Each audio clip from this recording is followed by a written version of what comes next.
નવસારી મહાનગરપાલિકાની નવી ચૂંટાયેલી ટીમે ચોમાસા પૂર્વ શહેરમાં વિકાસના કામો ઝડપથી પૂર્ણ કરવા અને વરસાદી સમસ્યાઓનો સામનો કરવા માટે વ્યાપક આયોજન હાથ ધર્યું છે।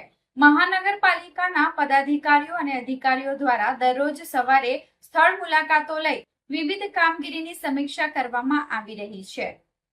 નવસારી મહાનગરપાલિકાના મેયર અશોક ધોરાજીયા અને કમિશનરે જણાવ્યું હતું કે વિકાસના તમામ કામો વરસાદ પહેલા પૂર્ણ થાય તે માટે તંત્ર સતત કાર્યરત છે। કમિશનર દ્વારા તમામ કોન્ટ્રાક્ટરોને જરૂરી સૂચનાઓ આપી વરસાદ પહેલા અધૂરા કામો પૂર્ણ કરવા માટે રાત દિવસ કામગીરી કરવાની તાકીદ કરવામાં આવી છે। તાજેતરમાં રાજ્ય સરકાર દ્વારા યોજાયેલી વિડીયો કોન્ફરન્સમાં ચોમાસા પૂર્વેની તૈયારીઓ અંગે તમામ મહાનગરપાલિકાની સમીક્ષા કરવામાં આવી હતી, જેમાં નવસારી મહાનગરપાલિકાની કામગીરીનો પણ વિશેષ રિવ્યુ લેવાયો હતો। છેલ્લા કેટલા વર્ષોમાં સરેરાશ કરતાં વધુ વરસાદ નોંધાતા અને બદલાતી વરસાદની પેટર્નને ધ્યાનમાં રાખીને મહાનગરપાલિકાએ પૂર અને પાણી ભરાવાની સ્થિતિ સામે આગોતરી તૈયારી શરૂ કરી છે। શહેરમાં 24 કલાક કાર્યરત રહે તેવો વિશેષ કંટ્રોલ રૂમ ઊભો કરવામાં આવશે। કંટ્રોલ રૂમમાં મોટા સ્ક્રીન દ્વારા શહેરના વિવિધ વિસ્તારોમાં લગાવેલા કેમેરાઓનું લાઈવ મોનિટરિંગ કરવામાં આવશે। પાણી ભરાવા, ફ્લડિંગ અને જળ સ્તરની સ્થિતિ પર સતત નજર રાખવામાં આવશે। આ ઉપરાંત શહેરના તમામ વોર્ડમાં ક્વિક રિસ્પોન્સ ટીમની રચના કરવામાં આવી છે। કોઈપણ આપાતકાલીન પરિસ્થિતિ સર્જાય તો આ ટીમો તાત્કાલિક કામગીરી કરી શકશે। મહાનગરપાલિકાએ અત્યાર સુધીમાં આશરે 90 કિલોમીટર રસ્તાઓનું રીસર્ફેસિંગ પૂર્ણ કર્યું છે। શહેરની 47 કિલોમીટર લાંબી ક્રીકોમાંથી 41 કિલોમીટર વિસ્તારમાં સફાઈ કામગીરી પૂર્ણ કરવામાં આવી છે, જ્યારે બાકીની કામગીરી પણ ટૂંક સમયમાં પૂર્ણ કરાશે। શહેરની લગભગ 2800 કેચપીટ તેમજ મેનહોલોની સફાઈ પણ મોટા પ્રમાણમાં પૂર્ણ થઈ ગઈ હોવાનું તંત્રએ જણાવ્યું છે। જીઓડીસી સંબંધિત કામોની પણ સતત સમીક્ષા કરવામાં આવી રહી છે। મેયર અને પદાધિકારીઓ દ્વારા અધિકારીઓ, એન્જિનિયરો અને કોન્ટ્રાક્ટરો સાથે સ્થળ મુલાકાતો કરી બાકી રહેલા કામો આગામી 5 થી 7 દિવસમાં પૂર્ણ કરવા કડક સૂચનાઓ આપવામાં આવી છે। ચોમાસા બાદ કરી શકાય તેવા કામો હાલ માટે સ્થગિત રાખીને નાગરિકોને સરળ અવરજવર મળી રહે તે માટે આયોજન કરવામાં આવ્યું છે। મહાનગરપાલિકાના જણાવ્યા મુજબ ચોમાસા પહેલા જરૂરી તમામ તૈયારીઓ પૂર્ણ કરી દેવામાં આવી છે અને શહેરમાં વરસાદી પરિસ્થિતિઓનો અસરકારક રીતે સામનો કરવા તંત્ર સંપૂર્ણપણે સજ્જ છે।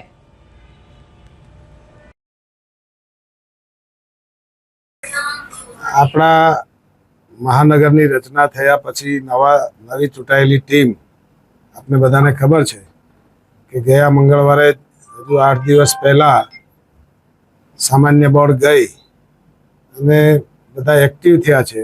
ગામના પ્રશ્ન છે, અમે તો ગયા મંગળવારથી જ થયા, પણ કમિશનર સાહેબ તો જે દાડેથી અહીંયા આવ્યા તે દાડાથી પોતાની આખી ટીમ સવારે 7 વાગે અધિકારીઓને, કર્મચારીઓને લઈને સાઇટ વિઝિટ કરે છે।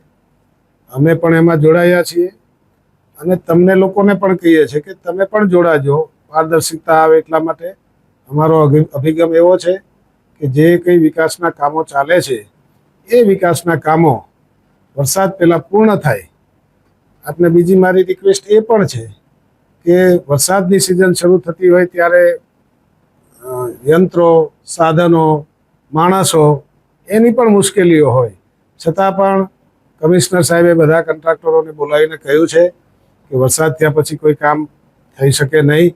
રાત દિવસ જે પણ તંત્ર લગાવવું પડે, યંત્ર લગાવવું પડે એ કરીને લોકોને હાલાકી દૂર કરવાના પ્રયત્ન કરી રહ્યા છે। હું સાહેબશ્રીને વિનંતી કરીશ એ પણ એમના દ્વારા જે કંઈ કાર્યવાહી થાય છે એમના માટે કહેશે।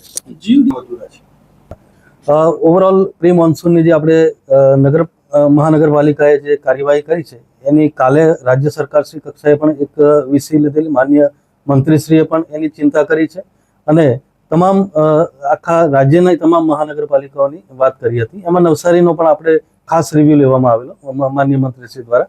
એમાં આપણે જોઈએ તો આપણું જે રેનફોલની પેટર્ન છે એ એવરેજ 2000 થી નીચી છે, પણ ગત 2-3 વર્ષોમાં એવું અનુભવાયું છે કે આ જે રેનફોલ જે છે, સરેરાશ રેનફોલ એ લગભગ 2000 થી ઉપર છે। એટલે આ જે પેટર્ન જે ચેન્જ થઈ છે એ ક્લાઇમેટ ચેન્જ અને એના આધારે છે। એના કારણે આપણે લગભગ એકાદ વીક જેવો ફ્લડિંગનો ઇસ્યુ આવી રહ્યો છે। એ પણ આપણે કાલે ચર્ચા થયેલી એની બાબતે, અને એ બાબતે મહાનગરપાલિકા ખૂબ જ સજગ છે અને એ બાબતનું તમામ અમે તૈયારી કરી લીધી છે. એક કંટ્રોલ રૂમ પણ બનાવવાના છીએ, જેની અંદર 24/7 આપણા જે અધિકારીઓ છે એ કંટ્રોલ રૂમની અંદર રહેશે. કંટ્રોલ રૂમની અંદર આપણે એક મોટો એક સ્ક્રીન મૂકીશું, જેની અંદર આપણે ટ્રાફિકના જે નેત્રમના કેમેરા છે એ તમામનું ફીડ આપણને ત્યાં મળે અને એ કંટ્રોલ રૂમમાં આપણે લાઈવ આપણે જે છે દરેક જગ્યાએ જ્યાં વોટર લોગિંગ હોય અથવા કોઈ જગ્યાએ પાણી ભરાયું હોય, કોઈ ફ્લડિંગની સિચ્યુએશન હોય, FRL લેવલ શું છે, એ તમામ વસ્તુ જે છે આપણે કંટ્રોલ રૂમથી આપણે એનું મોનિટર કરીશું. એ સિવાય આપણે QRT ટીમની રચના પણ કરી દીધી છે. તમામ જે આપણા વોર્ડ છે એ તમામ વોર્ડની અંદર QRT ટીમ લાગી જશે અને એ પણ 24/7 જ્યારે કોઈ પરિસ્થિતિ હશે તો એનું પણ મોનિટરિંગ આપણે કરીશું. એ સિવાય પણ આપણે જે અત્યાર સુધી કામગીરી કરી છે એનો થોડોક ચિતાર આપું તો 90 કિલોમીટરનો એરિયા જે છે આપણો એ આપણે એનું રોડનું રિસર્ફેસિંગ કરી દીધું છે. 47 કિલોમીટરનો આપણો જે કાંસ છે, આપણે ક્રીક કહીએ છીએ, એ ક્રીકનું પણ આપણે જે છે એ સફાઈ કરી દીધી છે. એમાં 41 કિલોમીટર જેવું સફાઈ થઈ ગઈ છે.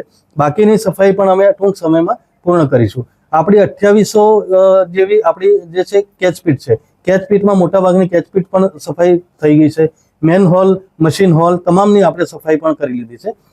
એટલે ઓવરઓલ આપણે જઈએ તો આપણે ખૂબ સજગ છીએ અને આપણે એડવાન્સમાં ચાલી રહ્યા છીએ. વરસાદ આવે એ પહેલા આપણી બધી જ તૈયારી થઈ ગઈ છે.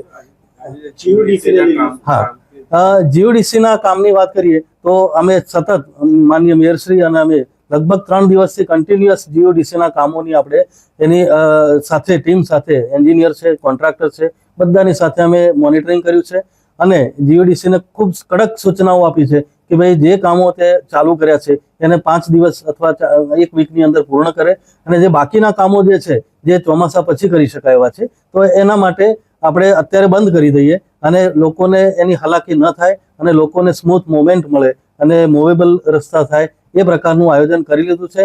અને એટલા માટે જ અમે અત્યારે વરસાદ આવતા પહેલા એવરી ડે મોર્નિંગ રાઉન્ડમાં આ ચિંતા કરી અને GODCને ખૂબ સૂચનાઓ આપી છે અને અલગથી મિટિંગ પણ અમે લીધી છે અને સ્થળ પર પણ એને સૂચનાઓ અપાઈ છે. એટલે હું માનું છું કે લગભગ હવે કંઈ વાંધો નહીં આવે.